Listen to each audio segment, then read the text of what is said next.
चलें, बिस्मिल्लाहिर्रहमानिर्रहीम. Welcome to second session of today's lecture on conceptual and theoretical framework. In our previous discussion, we focused on pure finance topic, capital asset pricing model, its further development, and how a framework can be made. वो मैंने आपके साथ share किया with the help of mathematical equations. यानी जिसको हमने कहा ये मेरे मॉडल होंगे, ये मेरे मैथमेटिकल मॉडल होगा जिसको मैं एस्टिमेट करूंगा. ये गाइडलाइन और ये हमें कहाँ से मिला? ये जिस तरह यहाँ पे देखें, ये इसको एक ये फॉर्म ऑफ रेफरेंस से हमें गाइडलाइन मिली, कारहार्ट से उनके मॉडल को पढ़ के. इसी तरह ये फॉर्म ऑफ रेंज का ये जो साइज और वैल्यू जो इसके अंदर ये साइज और value SMV stands for size variable, value HML जो है स्टैंड्स फॉर वैल्यू, और फिर मोमेंटम के लिए WML और ग्रोथ के लिए UMD. ये इनोवेशन करने के बाद हमने मॉडल एस्टिमेट किया और रिजल्ट्स अपने फाइंड आउट किए फॉर डिफरेंट इकोनॉमीज. तो हमारी इस इकोनॉमी में हमने इस मॉडल हम इस पेपर के अंदर हमने ये चाइना, इंडिया, पाकिस्तान को कंपेयर किया, फॉर्म ऑफ रेंज, कैपएम और फिर उसकी फर्दर डेवलपमेंट को देख के. तो इसके बाद अब हम जो केस एग्जांपल डिस्कस करने लगे हैं for conceptual framework and model. This example is an interactive effect of higher education, internationalization and macroeconomic factors on economic growth of South Asia. अब देखें इसमें प्योरली जो देखें, मैं दो बातें आपको बताई. एक तो गाइडलाइन हम लेते हैं थ्योरी से और दूसरी गाइडलाइन हम लेते हैं जो प्रीवियसली कंडक्टेड स्टडीज होती हैं. उन्होंने जो डायमेंशंस कवर की होती हैं उन डायमेंशंस को, इसलिए कि वो इंटरनेशनली एक्सेप्टेड और पब्लिश्ड काम होता है, इसलिए हम उसको गाइडलाइन के तौर पे ले सकते हैं. इसके अलावा रिसर्चर अपनी तरफ से भी एक उसकी जो ऑब्जर्वेशन होती है उसको चेक करने के लिए कि whether this observation is right और रॉन्ग, कोई भी डायमेंशन, किसी भी डायमेंशन के बारे में वो पढ़ता है, सुनता है, देखता है, तो वो भी अपनी रिसर्च में ऐड कर सकता है, जैसा कि इस एग्जाम्पल में किया गया है. अब देखेंगे जो गाइडलाइन ली गई हैं वो किससे ली गई हैं. ये एक स्टडी है जिसको रेड में हाईलाइट किया गया है, एक और स्टडी है इसको हाईलाइट किया गया है, एक और है. इसमें ये जितने हैं रेड में हाईलाइटेड हैं, इन स्टडीज में से जो dimensions related to this topic उनको स्टडी किया गया है और देखा गया है कि how they are related to economic growth of different economies.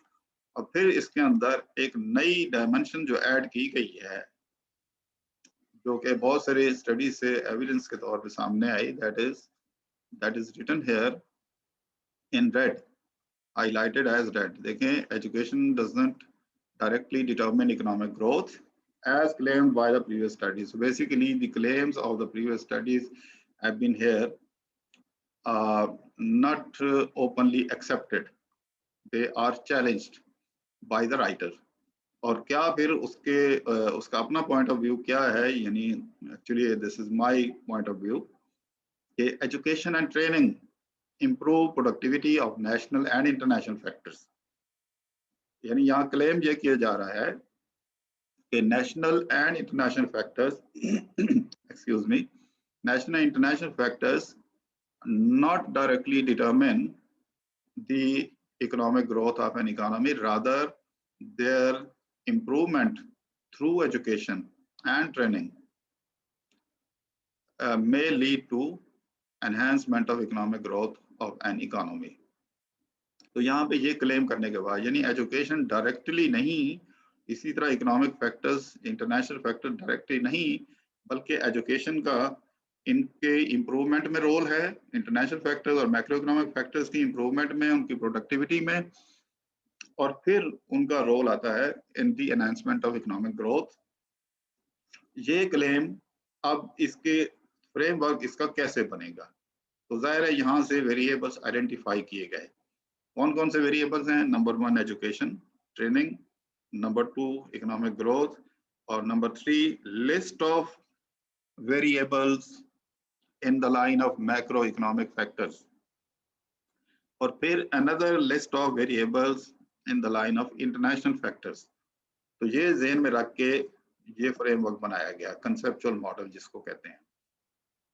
यानी अब इसमें थोड़ी सी फ्रीडम है कि आप जिस तरह भी समझाना चाहें, थीमेटिक डायग्राम इसको कहते हैं। तो इस थीमेटिक डायग्राम में आपके पास फ्रीडम है कि आप लॉजिकली इसको बना के इसको नीचे एक्सप्लेन कर दें, इन एरो से आपका क्या मतलब है, क्योंकि डिफरेंट कंट्रीज में ये एरोज डिफरेंट पर्पस के लिए यूज किए जाते होंगे, तो इसलिए राइटर को के लिए ये जरूरी होता है, रिसर्चर के लिए, कि वो समझाए कि इसका क्या मतलब है। मैं आपको बताता हूँ, ये मैंने बनाया, तो मेरा मकसद यहाँ पे ये है कि कुछ ये लिस्ट ऑफ वेरिएबल्स हैं, labour force, real GDP, HDI, human development index, inflationary factor या प्राइस स्टेबिलिटी, और मैकेनाइजेशन यानी टेक्नोलॉजी। तो ये सारे फैक्टर्स हैं जो एक्चुअली जिनको we can count towards the macro economic development, macro economic indicator या मैक्रो इकोनॉमिक फैक्टर्स। और दूसरी लिस्ट ऑफ वेरिएबल्स है जिनको हम इंटरनेशनल फ्रेमवर्क में देख सकते हैं, जैसे फॉरेन डायरेक्ट इन्वेस्टमेंट है, वॉल्यूम ऑफ ट्रेड है, फाइनेंशियल फ्लोज हैं, ओपननेस और बाकी। तो इन दो लिस्ट ऑफ फैक्टर्स को कैटेगराइज किया गया है, ये लोकल हो गए और ये फॉरेन हो गए। यहाँ इस बॉक्स के अंदर ये बताया गया है कि ये कहाँ से हैं, इनके पीछे कौन से फैक्टर्स हैं, ये फैक्टर्स हैं। इसी तरह इनके पीछे कौन से फैक्टर्स हैं, ये सारे फैक्टर्स हैं। और यहाँ एजुकेशन को इसके दरमियान में लाया गया है। इसका मतलब ये है कि एजुकेशन का रोल ये इनकी इम्प्रूवमेंट में भी है, मैक्रो इकोनॉमिक वेरिएबल्स में, और इनकी इंटरनेशनल फ्रेमवर्क में जो कनेक्टेड फैक्टर्स या वेरिएबल्स होते हैं उसमें भी है एजुकेशन का रोल, या ट्रेनिंग का, एजुकेशन एंड ट्रेनिंग का रोल यहाँ भी है। तो ये इन एरोज का मतलब ये है कि इनका इसका एजुकेशन का रोल नीचे इधर भी है और इधर भी है। और फिर in combination, in coupled with education and training, जो अल्टीमेट इफेक्ट होता है इकोनॉमिक ग्रोथ का, वो उससे कहीं डिफरेंट होगा जिसमें अगर हम एजुकेशन और ट्रेनिंग का रोल निकाल दें। तो ये एक नीचे एक्सप्लेनेशन लिखनी पड़ती है इस फ्रेमवर्क को देने के बाद। जिस तरह मैंने बताया कि ये कोई हार्ड एंड फास्ट रूल नहीं है, लेकिन आजकल कुछ स्टैंडर्ड प्रोसीजर्स भी बनाए गए हैं इन फ्रेमवर्क को लिखने के लिए। मिसाल के तौर पर यही इतना लंबा चौड़ा थीमेटिक डायग्राम जो है, इसको हम सिंप्लीफाई करके इस तरह भी लिख सकते हैं। ये देखें, मैक्रो इकोनॉमिक फैक्टर्स यानी एक टाइप ऑफ फैक्टर्स जो थे उनको एक जगह लिस्ट कर दिया एक बॉक्स के अंदर, इंटरनेशनल जो एक्टिविटीज हैं उनसे एसोसिएटेड जो वेरिएबल्स हैं उनको दूसरी जगह लिस्ट कर दिया, और फिर उसके बाद यहाँ एजुकेशन और ट्रेनिंग को अलहदा से लिखा गया है। अलहदा से लिखने का मकसद ये है कि ये इंडिपेंडेंट वेरिएबल भी है, और ये एरोज यहाँ पे मीनिंगफुल है। इनका मीनिंग्स क्या है मैं आपको बता देता हूँ। जब एक एरो किसी वेरिएबल से इस तरह से हो, ये on the path of relationship between independent variable और ये डिपेंडेंट वेरिएबल, तो इसको कहते हैं मॉडरेटिंग वेरिएबल। ये एजुकेशन और ट्रेनिंग यहाँ पे अलहदा लिखा गया, और फिर इसका एरो इस पाथ के ऊपर जाके हिट कर रहा है। तो इसका मतलब ये है कि ये it plays the role of moderating variable. Moderating variable क्या होता है? Which actually affects the relationship of the other two variable. मसलन IVs और ये DV के दरमियान जो रिलेशनशिप है, ये एरो आ रहा है, तो इस रिलेशनशिप को, इस पाथ को ये हिट कर रहा है। हिटिंग का मतलब क्या है कि either it strengthens the relationship, या तो इसकी वजह से ये रिलेशनशिप स्ट्रांग हो जाता है या वीक हो जाता है। अब ये दोनों अलग-अलग है। इसका मतलब ये है कि एजुकेशन ट्रेनिंग का रोल, मॉडरेटिंग रोल यहाँ भी है, इस पाथ के साथ भी और इस पाथ के साथ भी है। यानी मैक्रो इकोनॉमिक वेरिएबल्स और इकोनॉमिक ग्रोथ के दरमियान जो रिलेशनशिप है उसको भी ये इफेक्ट करता है, और इसी तरह ये इंटरनेशनल लेवल के जो फैक्टर्स हैं, जो इंटरनेशनल एक्टिविटीज के साथ एसोसिएटेड फैक्टर्स हैं, उनका और इकोनॉमिक ग्रोथ के दरमियान जो रिलेशनशिप है ये उसको भी इफेक्ट कर रहा है। तो ऐसे वेरिएबल को कहते हैं मॉडरेटिंग वेरिएबल। और इसको अगर आपको मैथमेटिक्स नहीं आता तो you can make readers understand this relationship using thematic diagram, इसको thematic diagram कहते हैं। इसी को अगर if you are good at mathematics and you have studied econometrics, तो फिर आप multiple equations की मदद से यही बात समझा सकते हैं। For example, अगर बहुत simple model हमने estimate करना हो, तो your EG is the dependent variable और आपके independent variables क्या हैं? ये इंटरनेशनल फैक्टर IF और मैक्रो इकोनॉमिक फैक्टर्स ये MF। 4 वेरिएबल जहां से लिए गए हैं, 5 वेरिएबल जहां से, तो टोटल 9 वेरिएबल्स हैं जो इस मॉडल के अंदर सिंपल रिग्रेशन अगर रन करनी है तो economic growth is determined bye all these 9 variables.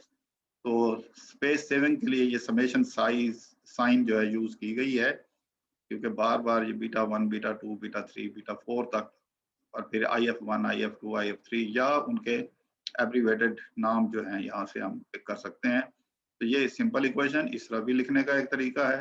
External factors की अलहदा इक्वेशन, जिसमें एक्सटर्नल फैक्टर्स में FDI, trade, financial flows, openness, तो इस तरह हम X1, X2, X3 की बजाय हम शॉर्ट करके वेरिएबल्स के नाम भी डाल सकते हैं। इसी तरह इंटरनल फैक्टर्स की अलहदा इक्वेशन ये इस तरह से लिखी जा सकती है।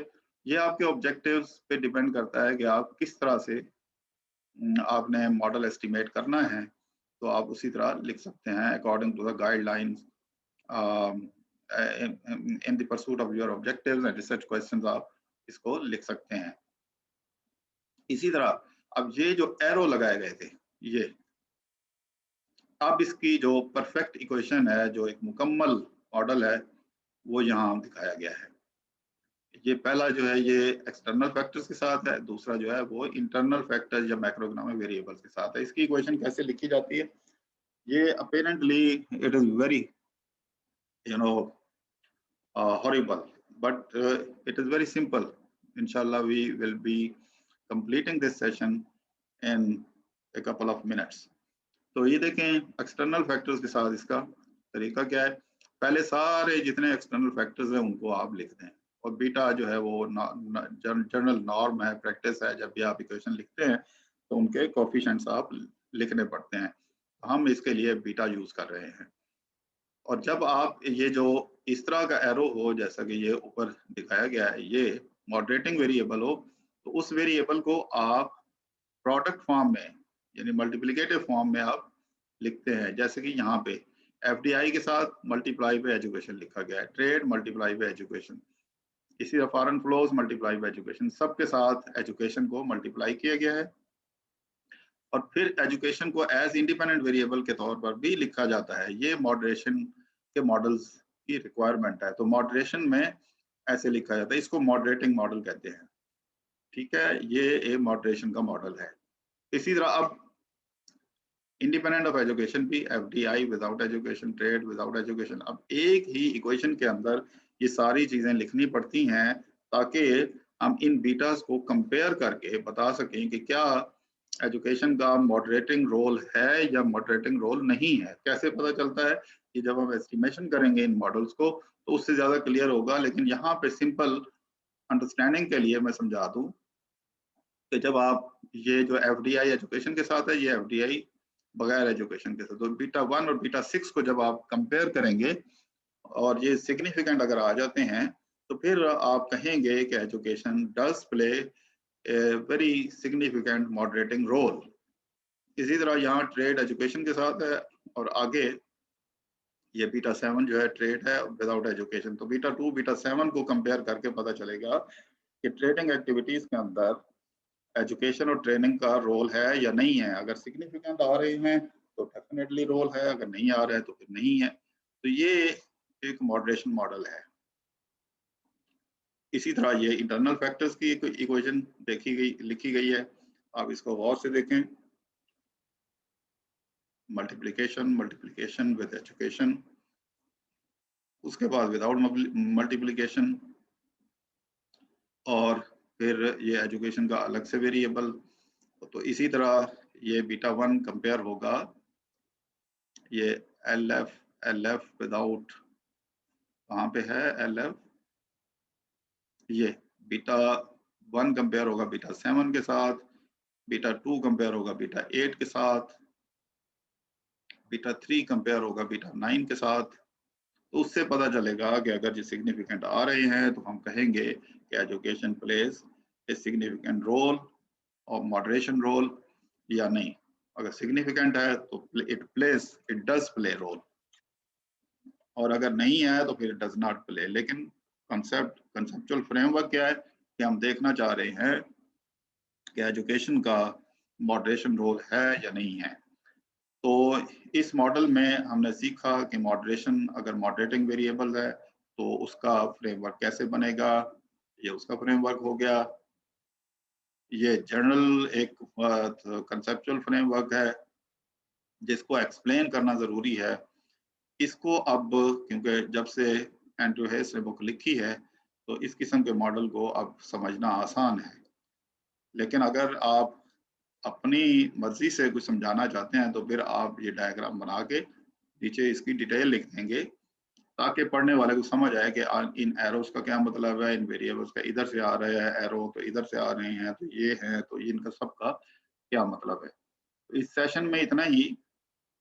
तो अगले सेशन में फिर हम मजीद एग्जाम्पल्स करेंगे। तो हमने पहले सेशन में प्योर फाइनेंस की थ्योरीज को देखा और थ्योरेटिकल फ्रेमवर्क बनाया। इसमें हमने कुछ एविडेंस जो लिटरेचर रिव्यू से हमें मिले तो हमने एक कंसेप्चुअल फ्रेमवर्क बनाया। तो ये कंसेप्चुअल फ्रेमवर्क है, पिछला थ्योरेटिकल फ्रेमवर्क था, और उसको भी हम डायग्राम से या थीमेटिक डायग्राम से शो कर सकते हैं। लेकिन मैंने बहुत ज्यादा एग्जांपल आपके साथ डिस्कस करनी है तो इसलिए हर एक में एक डिफरेंट चीज दिखाई गई है।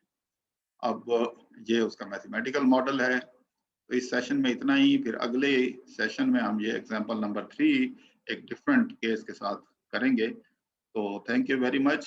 तो see you in the next session.